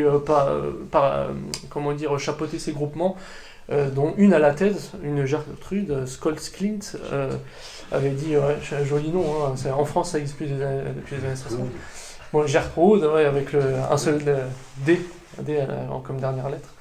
Elle disait, limite en accusant des hommes du régime même, ils sont rétrogrades et machin, ceux qui pensent comme ça. Donc on avait quand même une belle Qassem avant l'heure, ça fait peur, quoi. Comme quoi, même un tel régime, pourtant viriliste, peut-être trop au premier abord, tu dis, eh bien non, ça n'empêchait pas d'un côté une sorte de belle Qassem, là, de nous faire sa crise, de sortir une harpie tout droit sortie de l'enfer de Dante, hein, il faudrait la réexpédier, celle-là aussi. Hein. Et même, d'ailleurs, les choses paradoxales, la société la plus patriarcale, c'était presque les États-Unis à l'époque, dans leurs lois. Ils feraient rougir les régimes fascistes, malgré la démocratie affichée en grand. Et ils ont même gagné les guerres, on peut dire, en matière de force. Bon, ça, on peut dire, c'est aussi dû à la démographie dont ils jouissent, ça c'est sûr. Il n'est pas non plus nécessaire, et c'est pas le but, de faire d'Adolf Hitler un saint catholique, non plus, ça c'est certain. Bien que je crois qu'il y a la citation de Franco post-mortem qui est énorme, là, le jour même ou le lendemain, tu me corriges ami, tu me corrigeras si je me trompe, mais je crois que c'était vraiment dans la foulée où il dit Adolf Hitler, c'était un trône autrichien, donc c'est sûr que techniquement il a eu le baptême et tout ça, il dit fils de l'église catholique, a lutté pour l'Europe et la chrétienté, il a porté sa croix et c'est d'ailleurs pour ça qu'il est mort. Du coup il faut lui rendre un hommage, machin. Enfin l'hommage de Franco, quand on le voit et qu'on a toutes les lubies, les machins nationaux-socialistes, païens, hérétiques, ésotériques, machin, tu te dis, peut-être un peu de vrai, mais il faut relativiser, là, déjà. Il faut relativiser en force. Donc non, ça n'est évidemment pas le but. Oui, je crois qu'il conclut que le bon Dieu lui donne les lauriers de la victoire. Oh, je ne suis pas un truc du genre, hein. C'est énorme. Tu me referas la citation si tu la connais mieux que moi. Donc c'est pas question de faire les litanies d'Adolf Hitler, hein, il ait pitié de nous. Il n'y a de Dieu que Allah et Hitler et son messager, n'est-ce pas? Là, ça serait vraiment de la folie, ça serait le grand monarque version autrichienne. Hein. Le grand monarque, je suis pas pour en France, je ne suis pour nulle part. Sauf si, vous me direz, il y a de bonnes définitions. Hein, mais plutôt, rendez à Adolf Hitler ce qui est à Adolf Hitler, et voilà, ce qui lui revient. Faut pas confondre identité d'Hitler et expression d'Hitler. Pas d'amalgame, et tout ça. Je vais m'arrêter là, c'est une obsession, là on va dire j'ai Gilles de la Tourette, ou Adolphe de la Tourette, c'est une nouvelle maladie, là, très très présente dans le milieu skinhead. Donc voilà, et n'empêche, ce courant a eu quelque chose d'utile pour les catholiques de rappeler des principes naturels, d'autorité, de hiérarchie, point de vue d'ordre naturel, c'est pas mal du tout. Et je réitère d'ailleurs, le fascisme en soi, c'est un modèle anthropologique supérieur, toute philosophie politique le propose, on veut élever les hommes, donc il y a une sorte de socialisme aristocratique, c'est pour ça qu'on parle de social, mais en même temps de hiérarchie, comme je disais. Le meilleur est fait pour gouverner dans son domaine, on lui donne sa place, on articule la société comme ça, pour le meilleur des mondes, c'est magnifique, c'est l'opposition de 1984, du monde de 1984, et en plus en reprenant un peu le meilleur de tous les temps, de l'antique et du médiéval, pour l'actualiser pour son temps. C'était au XXe, nous on est au XXIe, il faut réactualiser les choses, même s'il y a des principes immuables, pour son temps. Je dis pas qu'on va donner nous-mêmes un régime ultra paramilitaire comme ça l'était à l'époque, ou alors il y a un énorme travail à refaire pour pouvoir le faire. Là, on n'est plus du tout dans ce cadre-là. Même voilà, la littérature de Virgile et de Saint-Augustin n'a jamais été oubliée à travers les siècles. Comme quoi la littérature a sa puissance. Même là où Saint Thomas a été oublié, puisque après la Révolution, c'est Léon XIII qui le réactive dans Aeterni Patris. Donc il y en a certains qui, aucun siècle ne l'a oublié. Il y a même Énéas, c'est l'Énéide de Virgile en revue au Moyen-Âge, quoi. Voilà, ça a fondé le roman national italien à l'époque, hein, son unité politique est très récente. C'était Garibaldi, il l'a unifié par cosmopolitisme. Il faut abolir les frontières régionales internes, c'est énorme. Patriotisme cosmopolite. Ah bon, ça fait un peu bizarre, mais enfin, pourquoi pas. Voilà, il ne faut pas faire un copier-coller comme sur ordinateur, là c'est TRL, C et V, hein. Évidemment ça ne fonctionnerait pas. Donc pour terminer, je ne vais pas vous fatiguer plus que ça, et puis vous me direz du coup, qu'est-ce que vous en pensez et les quelques remarques si possible, hein. Je veux toujours corriger le tir, il n'y a pas de souci. Quand on fait une affirmation un peu forte d'ailleurs, on a l'impression d'exagérer parce que forcément on s'oppose à quelque chose. C'est un peu Saint-Augustin qui rappelle les principes surnaturels. Certains vont le qualifier de surnaturalisme, mais c'est juste qu'il est face à des gens beaucoup trop agnostiques et qu'à un moment donné, pour qu'il avance, il faut lui taper sur la tête, le gars, quoi. Vous avez, pour développer ce sujet, on avait fait 2 entretiens avec André Gandillon. C'est la revue Militant. Il y a La Nation, les nationalismes et l'universalité, ou encore Les Europes et la civilisation occidentale. Ça traite pas forcément à la virgule près de ce que j'ai fait, donc ça peut compléter en termes vidéoludiques, même si on parlait pas d'ethnarchie au sens propre à ce moment-là, la société internationale. Ce sera sans doute le sujet de mon premier livre. J'ai un brouillon accumulé sur 3 ans, parce que je me forme grammaticalement en même temps pour essayer de bien rédiger. J'accumule beaucoup de sources historiques telles que celle-ci, donc ça prend du temps, et à un moment donné, on se retrouve avec un texte. C'est même Renoir qui me disait ça à un moment donné. Voilà, ça prend 200 heures de revoir. Donc, mais je pense réduire à ce sujet-là, l'ethnarchie, je pense que c'est pas mal du tout. Et on est très peu à en parler. Je remercie Théodon, c'est l'intervenant à Radio Regina, pour ses recherches, d'ailleurs, qui ont été très utiles là-dedans. Ils sont quasiment les seuls à en avoir parlé, hein, pour rendre à César ce qui est à César, à Charles Quint ce qui est à Charles Quint et tout ça. Et j'annonce aussi que j'ai fait la préface de ce premier ouvrage de Louis Le Carpentier et qu'il va en sortir un second. Il sera sans doute présent à la prochaine conférence. Ça va être dans 2 mois, hein, d'ici là, donc on peut tous se reposer. Moi le premier. Comme ça, oui, j'espère qu'il y aura encore un peu plus de monde. Ça sera excellent et je ferai sur le thème du livre, comme ça, au moment de la sortie, ça appuiera bien. Donc voilà, catholique et fasciste toujours. Lui aussi, il utilise le nom impersonnel. Et en soi, c'est un ouvrage de philo-politique, hein, donc ça parle de nature, de surnature, de démocratie, principe de monarchie et tout ça. Donc vous intéressez-vous à la chose.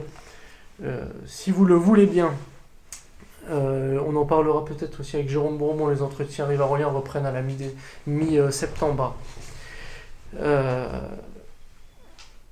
Pour connaître ma pensée, pour un peu faire diffusion en réseaux sociaux, vous pouvez aller sur France Nationaliste et même dans le à propos, il faut que je réactualise le document, mais vous avez un PDF, vous le prenez, et j'ai pris en quelque sorte les meilleurs articles classés par sous-chapitrage, chapitrage, sous-chapitrage, comme ça on peut, en recherchant ou en ziotant, voir des articles qui sont intemporels, quoi.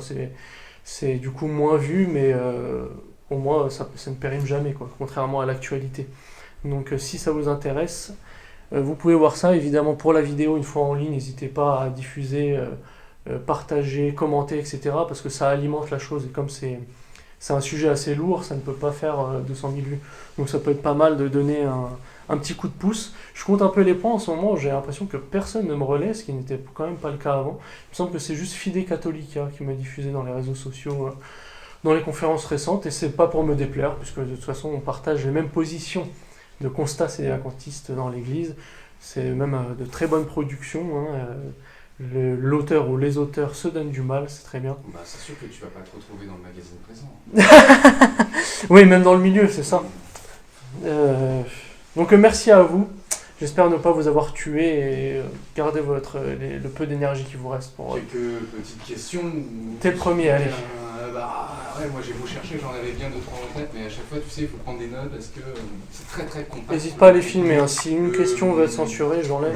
Le contenu est très compact, et donc quand il te vient quelque chose à l'esprit, c'est toujours un petit peu complexe de revenir dessus parce que tu repasses, tu sais, sur sur des coûts qui sont similaires, en fait, si tu veux, à la question.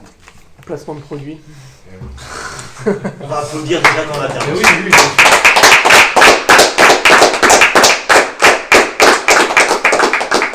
Merci Ami. Donc, je vais arrêter de dire des donc, c'est des tics. Mais... Donc, n'hésitez pas à me reprendre ou à ajouter un élément. Ou... Oui, moi je pense qu'il y a des éléments à ajouter dans ta démonstration. Notamment le conflit, par exemple, entre les Guelfes et les Gibelins. C'est intéressant. Dont on comprend rien si on ne fait pas un résumé d'abord pour se plonger Voilà, dedans. puisque là on est complètement dans une concurrence. Plutôt l'Empire, plutôt l'Église. Dans une concurrence d'institutions ou de nations devenues empires qui ont vocation universaliste. Donc là, il y a une concurrence qui ensuite aboutit à une fusion avec la royauté française, entre le temporel et le spirituel, avec un roi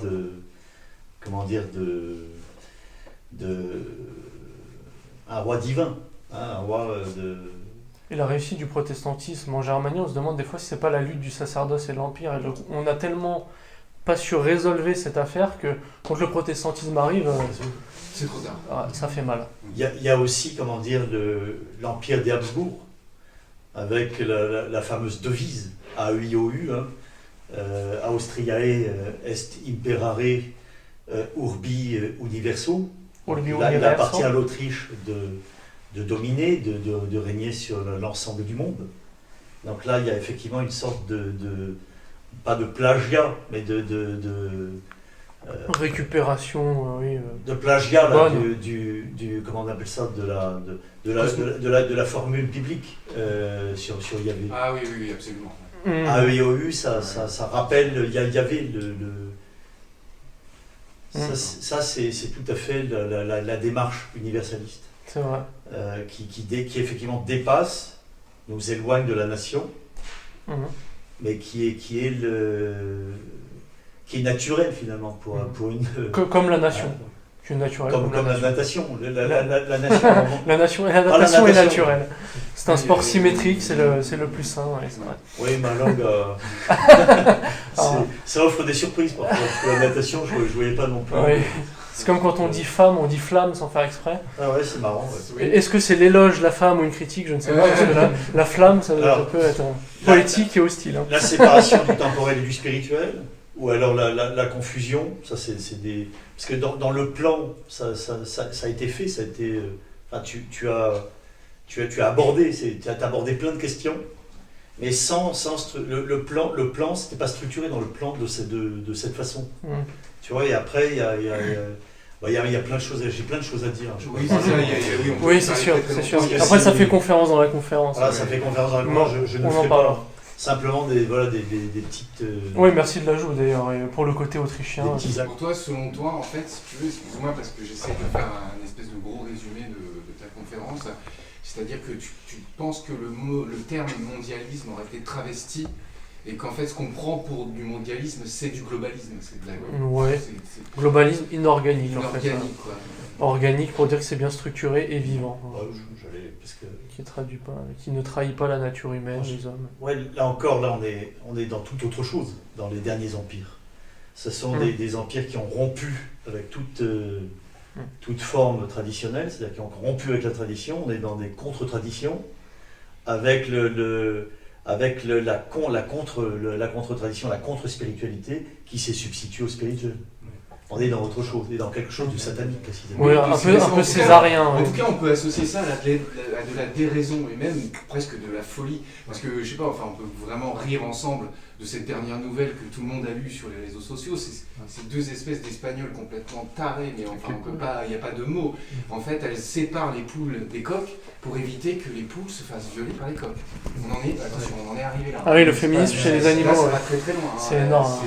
C'est énorme. Elles sont très très haut dans le... C'est au level là. J'ajouterais un dernier ça s'applique partout, même aux animaux. Troisième service. J'ajouterais un dernier point sur les empires, que vous appelez les empires dégénérés. Je pense que je viens de lire un livre d'un Belge qui est un partisan de l'idée impériale. En général, on va dire impériale identitaire, c'est Robert Stucker. C'est un livre qui est très bien. Et dans son premier livre, il explique que l'empire américain et l'empire, on on va dire, britanniques avant les Américains.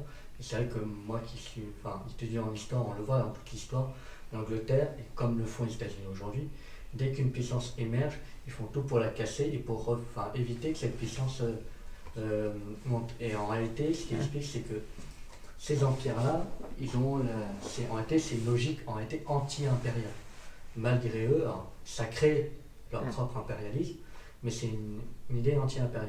Après, il dit aussi que dans leur manière de faire la guerre, ils sont comme les Mongoliens. Ce sont des gens ils viennent dans un pays, détruisent tout et ils repartent. C'est-à-dire c'est du raid en fait. On a le communisme de l'Empire.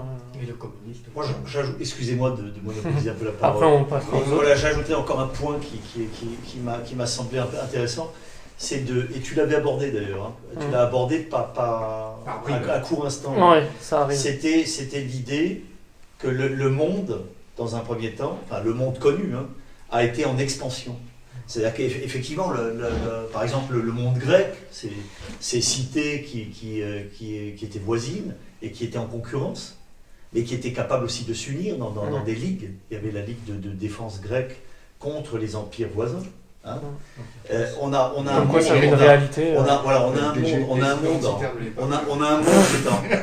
on a un monde qui est en expansion. D'accord. Et donc les empires vont évidemment suivre ce mouvement.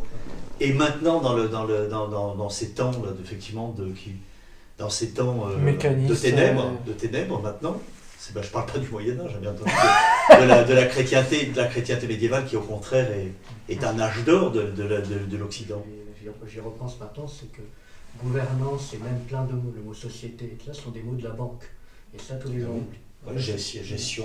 Oui, c'est vrai. Ce sont des mots de la banque. Ils ont repris le vocabulaire appliqué. On le voit que ce soit aux États-Unis, l'Union européenne. Ils voient le monde comme une gestion économique, ce qui fait que ça dénature l'homme, parce qu'on est fait de chair, d'eau. C'est le quantitatif. Et d'amour. Toute notion martiale pour faire la guerre sans la dire. Et Loïc, est-ce que tu as quelque chose toi? Non, pas spécialement. Oui, je réfléchissais à quelque chose en t'écoutant, Florian, et merci pour cette conférence.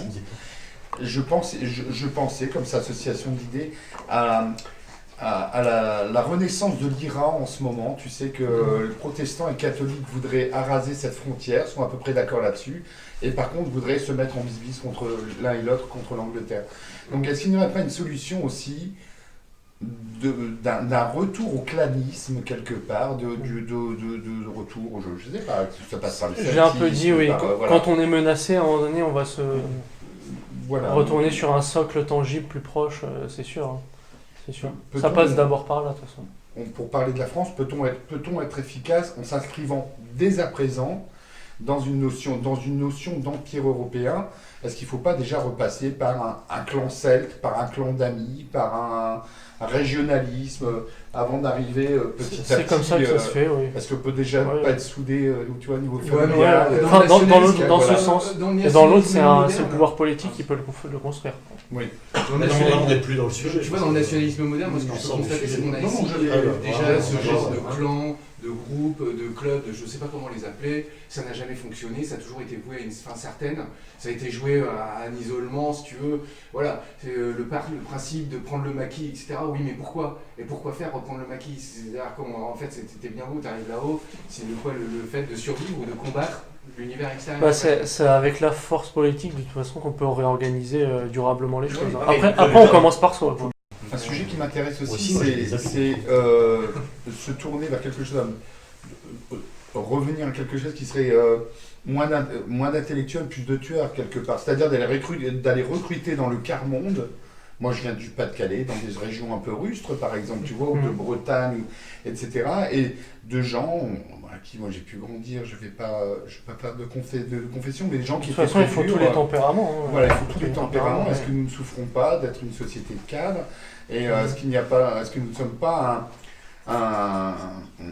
de façon collégiale des intellectuels qui attendons que notre voisin aille commettre l'attentat de Le problème, là-dessus, tu as souligné un point très important. Le problème, c'est ces parents qui ont voulu à tout prix que tous leurs enfants soient étudiants.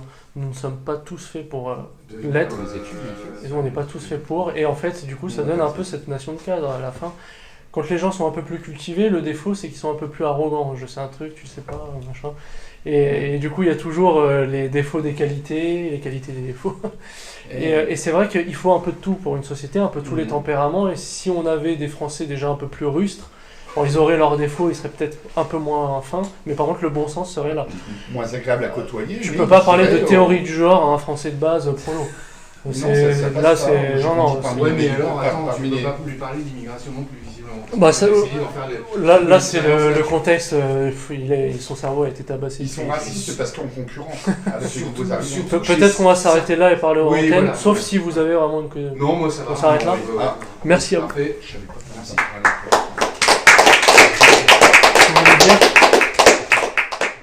Faites attention si vous prenez à boire de ne pas passer devant la caméra. Les deux aussi, l'interrupteur derrière vous, parce que là, si on finit dans l'obscurité, déjà qu'on est obscurantiste, n'est-ce pas, ça va faire trop.